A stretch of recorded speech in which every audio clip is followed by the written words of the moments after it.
വിവാദമായിട്ട് വീണ്ടും അത് മുഴുവനായി ആലപിക്കണം എന്നുള്ള സർക്കാർ ഉത്തരവാണ് വരുന്നത്. എന്താണ് അങ്ങനത്തെ ചർച്ചയായി ഉണ്ടാവുന്നതെന്നാണ് കരുതുന്നത്?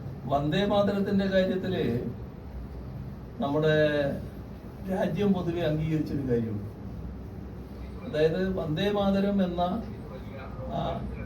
ആകെയുള്ള ഗാനം അത് മതനിരപേക്ഷതയ്ക്ക് ചേരാത്തതാണ്.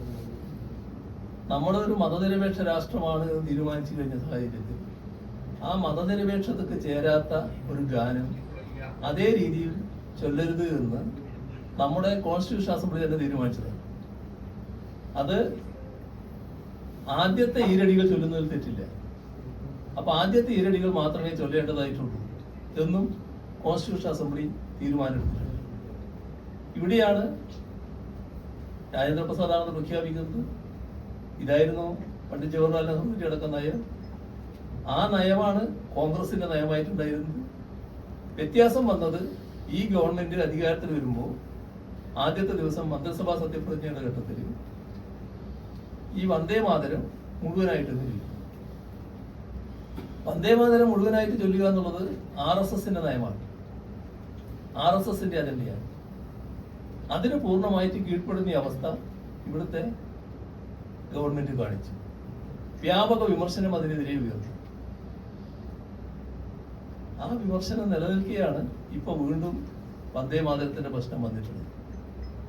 ഇപ്പോ ആഗസ്റ്റ് 15-ന് സ്വാതന്ത്ര്യദിനാഘോഷ വേളയിൽ ദേശീയ ഗാനം മാത്രമല്ല വന്ദേ മാതരം മുഴുവനായിട്ട് ചൊല്ലണമെന്ന് പറയുന്നു എന്നാണ് കേൾക്കുന്നത്.